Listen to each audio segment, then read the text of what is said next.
Actually మీరు ఇందాక అన్న చెప్పినట్టుగానే మీరు కథలు ఎంచుకున్న దాంట్లో మీ పాత్రకి మంచి ప్రాధాన్యత ఉంటూ ఉంటుంది.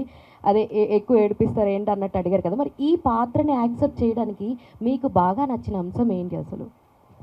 మీరు చెప్పినట్లు కథ అండ్ నా రోల్ అండి, రెండు చాలా బాగుంటాయి. అంటే ఇప్పుడు దాకా చూసుకున్న వాటిల్లో మీరు కొంచెం పల్లెటూరు నేచర్లో ఉన్నవి చాలా వరకు చేశారు.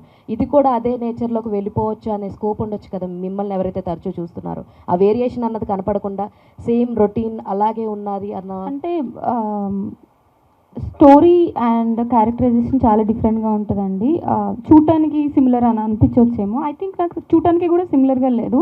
ఇంతకుముందు కొంచెం డిగ్లామ్గా ఉండేది, ఇది నార్మల్గా నేను ఎలా కనిపిస్తున్నా అలా కనిపించాను. And apart from that looks వైజ్గా కంటే కూడా క్యారెక్టరైజేషన్ వైజ్గా చాలా డిఫరెంట్గా ఉంటుంది అన్నట్టు. అనీష్ గారు సార్, ఇప్పుడు దాకా మీరు చూసిన మీ క్యారెక్టర్స్ అన్ని చాలా సెటిల్ డౌన్గా కొంచెం అలా చూస్తున్నాం. ఇందులో కూడా కాప్గా this is for the first టైమా సార్, లేదంటే అంతకు ముందు? కాదు, కాప్గా చేశాను, కానీ దీంట్లో ఉన్న కొంచెం డిఫరెన్స్ ఏంటంటే కిషోర్ గారితో చేసేటప్పుడు నేను ఫస్ట్ టైం, అంటే ఇది complete credit to writer Mohan గారే, నన్ను ఈ రోల్, అంటే జనరల్గా కాప్ రోల్ అనేది నేను చేశాను, కానీ కొంచెం ఒక ఫిజికల్ కామెడీ ఎలిమెంట్ ఉంటుందండి దాంట్లో. ఎక్కువ వెన్నెల కిషోర్ గారితో కాంబినేషన్ సీన్స్ ఉంటాయి. అసలు ఆయనతో కామెడీ చేయడం అనేది నాకు ఒక ఫస్ట్ ఎక్స్పీరియన్స్ అండ్ నేను చాలా చాలా ఎంజాయ్ చేశాను. ఎందుకంటే ఇది నా కంఫర్ట్ నా కంఫర్ట్ జోన్ కన్నా కొంచెం బయటకు వెళ్ళింది. So it is a very very enjoyable experience అండి. పోతుంది బుజ్జమ్మని తర్వాత ఈ క్యారెక్టర్ ఎలా గుర్తుపెట్టుకుంటారు? ఈ ఆన్సర్కి, ఈ క్వశ్చన్కి ఆన్సర్ మా డైరెక్టర్ గారే చెప్పాలి. చాలా మంచి రోల్ ఇచ్చారండి నాకు, చాలా ఇష్టమైన రోలు, చాలా ఇంట్రెస్టింగ్గా ఉన్న రోలు. అండ్ ఆల్సో సక్సెస్ తర్వాత ఇన్కేస్ సక్సెస్ మీట్ లాగా పెట్టి ఈ Q&A క్వశ్చన్స్ అడిగితే అప్పుడు మీకు నేను ఈ క్యారెక్టర్ ఎందుకు చేశాను ఏంటి అనేది మీ అందరికీ క్లారిటీగా తెలుస్తుంది. వెన్నెల కిషోర్ గారి టైమింగ్ కూడా ఎక్స్ట్రాడినరీగా ఉంటుంది. సో ఆయన కాంబినేషన్లో మీ సీన్స్ ఎలా ఉండబోతున్నాయి? నాకు ఎక్కువ కాంబినేషన్ సీన్స్ లేవు. బేసికలీ ఈ స్టోరీ ఎలా ఉంటుందంటే, ఒక స్టోరీ చదివినప్పుడు మీకు ఒక పర్స్పెక్టివ్ ఉంటుంది, పక్కన వాళ్ళకి ఒక పర్స్పెక్టివ్, అలా ఒక 5-6 మెంబర్స్ డిఫరెంట్ కైండ్ ఆఫ్ పర్స్పెక్టివ్లో చూస్తూ ఉంటారు ఒక సిచ్యువేషన్ని. సో ఆ సిచ్యువేషన్ పర్స్పెక్టివ్ నుంచి పుట్టిన కథ ఇది. సో మా ఇద్దరికి ఎక్కువ సీన్స్ లేవు. అనన్య, హాయ్. ఇది 4th ఫిలిం ఈ ఇయర్. సో ప్రీవియస్ ఫిలిం అంత కరెక్ట్గా పెర్ఫామ్ చేయలేదు, కానీ మీ రోల్ వరకు బాగుంది.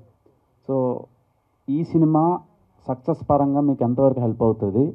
అండ్ నెక్స్ట్ ప్రాజెక్ట్స్ ఈ ఇయర్లో ఉన్నంత బిజీగా నెక్స్ట్ ఇయర్ కూడా ఉంటున్నారా?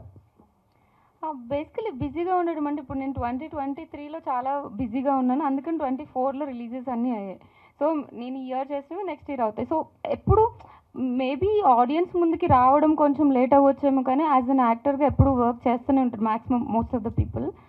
సో ఈ సినిమా సక్సెస్ గురించి December 25th మాట్లాడుకున్నా. Happy Christmas. Thank you, happy Christmas. Vamsi గారు, హీరోయిన్లు అడుగుతాను అనుకున్నాను, నన్ను కూడా అడుగుతాను. హీరోయిన్లు మా వరకు తీసుకొచ్చేది మీరు కదండి. సో అంటే మీకు లక్ హెల్ప్ చేస్తుందా, లక్ దగ్గరికి మీరు వెళ్తున్నారా అర్థం కావట్లేదు. బేసిక్గా 25th big date for so many films. కొన్ని పోస్ట్ పోన్ అయినాయి. యాక్చువల్గా solo release Robin Hood postpone అయింది. అదే చెప్తున్నా, రాబిన్ హుడ్ పోస్ట్ పోన్ అయింది. కొంచెం big film when compare to our Srikakulam Sherlock Holmes. So ఎలా ఫీల్ అవుతున్నారు? అదే మీకు ఫస్ట్ నుంచి అలానే ఉంది మీ ప్రొఫైల్. ఫిల్మోగ్రఫీ చూసుకున్నట్టయితే ప్రతి సినిమాకి ఆ టైం సిచ్యువేషన్స్ అన్నీ కలిసి వస్తున్నాయి. సో ఎలా అనిపిస్తుంది? అండ్ ఈ సినిమా మీరు ఏమైనా పూజలు చేస్తున్నారా తంత్రా మూవీలో చేసేటట్టు? తంత్రా ఏదో పొలిమేర రైట్, మీది పొలిమేర, ఆ పక్కన తంత్రా ఉంది. సో దీంట్లో నాది త్రోఅవుట్ క్యారెక్టర్ అండి. వెన్నెల కిషోర్ గారికి ఫాదర్ రోల్ చేశాను. చాలా ఇంపార్టెంట్ రోలు, త్రోఅవుట్ ఉంటాము. ఇప్పటి వరకు నన్ను కొంచెం ఫెరోషియస్ రోల్స్లో చూసిన వాళ్ళకి ఇది కొత్త కోణంలో, అంటే బొమ్మ బురుసులాగా ఆపోజిట్ డైరెక్షన్లో ఈ క్యారెక్టర్ ఉంటుంది. ఇన్నోసెంట్ ఫాదర్ రోల్ చేశాను. చాలా మంచి రోలు, నన్ను కొత్త కోణంలో ఆవిష్కరిస్తుందని నేను ప్రగాఢంగా నమ్ముతున్నాను. సో దీంట్లో మిమ్మల్ని కామెడీలో దీనిలో కూడా చూడొచ్చు అంటారా? చూడొచ్చు. Okay sir. అనీష్ గారు, నా సావు నేను చేస్తా మీకెందుకు? సో ఇలాంటి డైలాగ్స్ మాకు అలా గుర్తుండిపోతున్నాయి. అలాంటి డైలాగ్స్ ఏమన్నా మన శ్రీకాకుళంలో ఉన్నాయా? డైలాగ్స్ ఆఫ్ కోర్స్ బాగుంటాయి, కానీ మా కాంబినేషన్లో ఉన్న సీన్స్ నాది ఇంకా కిషోర్ గారి మధ్యలో దానికి ఒక టైమింగ్, ఒక ఎనర్జీ, ఒక వేరే కైండ్ ఆఫ్, అంటే నేనైతే ఇలాంటి ఒక ఫిజికల్ కామెడీ నేను ఎప్పుడూ అటెంప్ట్ చేయలేదు. నేను ఒక జనరల్గా ఒక దారిలో ఉంటాను, అంటే ఎప్పుడు నన్ను, అంటే ఇది ప్యూర్లీ రైటర్ మోహన్ గారి క్రెడిట్. ఆయన నన్ను కంప్లీట్గా స్ట్రెచ్ చేసి ఒక ఆర్టిస్ట్గా ఒక విశ్వరూపం చూపించారు ఐ థింక్. సో నేనైతే ఎంజాయ్ చేశాను. డైలాగ్స్ కూడా చాలా చాలా కలర్ఫుల్ ఉంటాయి, సీన్స్ ఎక్కువ చాలా ఎంటర్టైనింగ్ ఉంటాయండి మా మధ్యలో. మీరు టాలీవుడ్ నుంచి బాలీవుడ్కి షిఫ్ట్, అంటే ఛాన్స్ వచ్చింది, బాలీవుడ్లో ఛాన్స్ వచ్చిందని ఒక న్యూస్ అయితే ఉంది. సో ఇది ఎంతవరకు నిజం? ఏ మూవీకి మీరు వర్క్ చేయబోతున్నారు? ఒక హిందీ ఫిల్మ్ చేస్తున్నా అండి. అది ఆల్రెడీ ఒక 70% ఫిల్మ్ షూటింగ్ అయిపోయింది. ఓకే. సో ఒక అంటే బేసికలీ తెలుగులో చేసేలాంటి కైండ్ ఆఫ్ క్యారెక్టర్తో ఒక డిఫరెంట్ కాస్టింగ్ ఎవరితో ఉండబోతున్నది బాలీవుడ్లో? బాలీవుడ్లో తెలిసిన వాళ్ళు ఎవరు లేరు, కాకపోతే producers and directors everybody is from Bollywood. Everybody. Yeah. Writer Mohan గారు డైరెక్టర్ మోహన్ గారుగా మారడానికి రీజన్ ఏంటి? అండ్ ఈ కథ ఎప్పుడు రాసుకున్నారు? అండ్ దీనికి ఇన్స్పిరేషన్ ఎక్కడి నుంచి తీసుకున్నారు?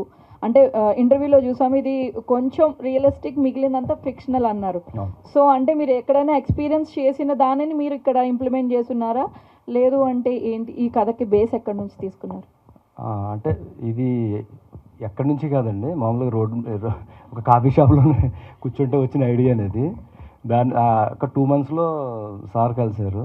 ఇంకా అక్కడి నుంచి స్పీడ్కి వెళ్ళిపోయింది. కొన్ని ముహూర్త బాలాలు అంటాం కదా, ఇప్పుడు వంశీ గారు కలిసిన ఏదన్నా అక్కడ అన్ని సినిమాలు తీసిన అన్ని అట్లా జరగవు, దీనికి ఆ మ్యాజిక్ అట్లా జరిగి అట్లా తీసుకున్నామండి.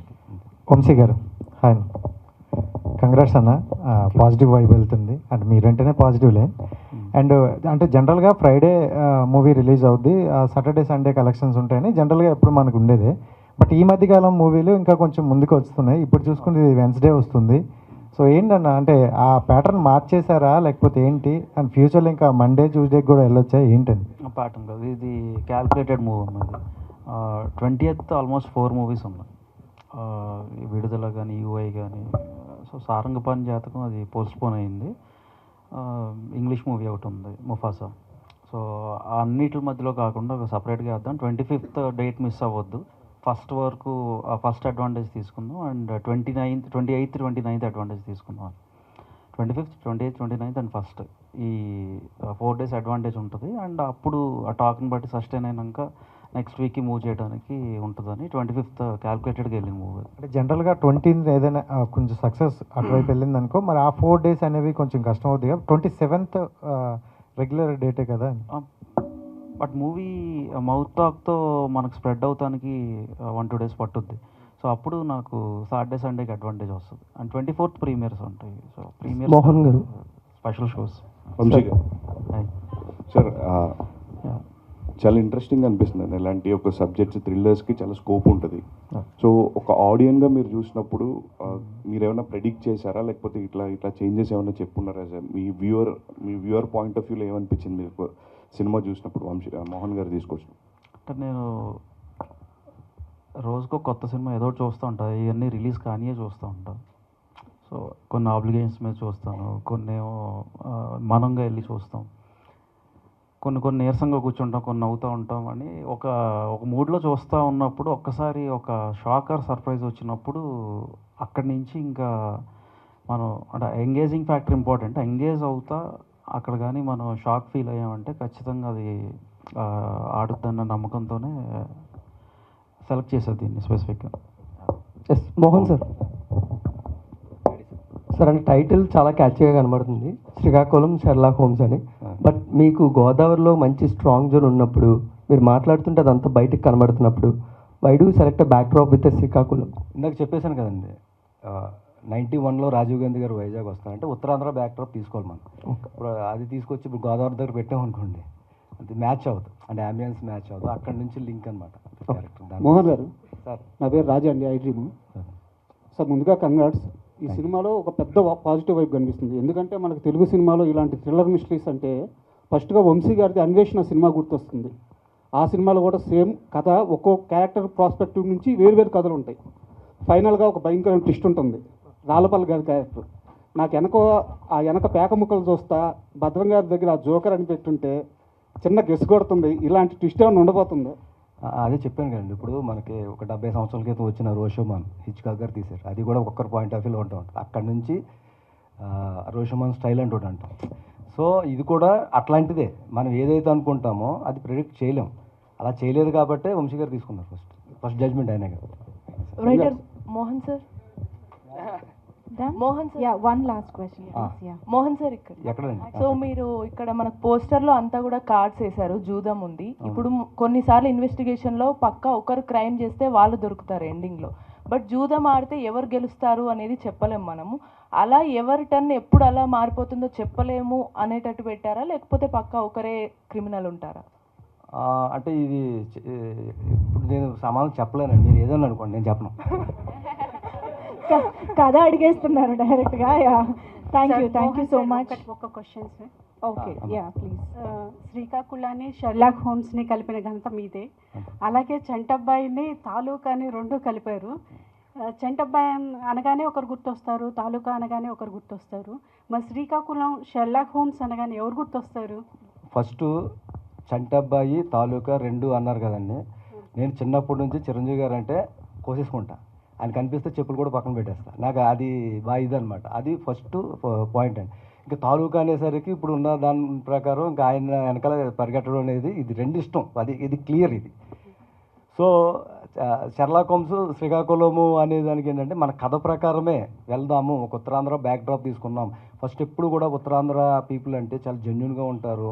ఎక్కడికైనా మైగ్రేన్ అయ్యి చాలా కష్టాలు అవన్నీ వాళ్ళలో ఒక అమాయకత్వం ఉంటుంది. ఇందాక మూర్తి గారు అన్నట్టు సీరియస్గా మాట్లాడినా చేసేవాళ్ళు ఎటకారం చేస్తారు ఆ మాటని. ఆయన అన్నది కరెక్ట్, కానీ అందులో కూడా ఒక ఎమోషన్ ఉంటుంది. ఆ ఎమోషన్ ఇందులో చూపించాం. అది గారు మీరు స్టార్ హీరోయిన్ రేంజ్కి ఎదగాలని మనస్ఫూర్తిగా కోరుకుంటున్నానండి. తెలుగు అమ్మాయి కావడం, ఖమ్మం జిల్లా అమ్మాయి కావడం ఒకటి, రెండు స్వార్థాలు. Thank you so much.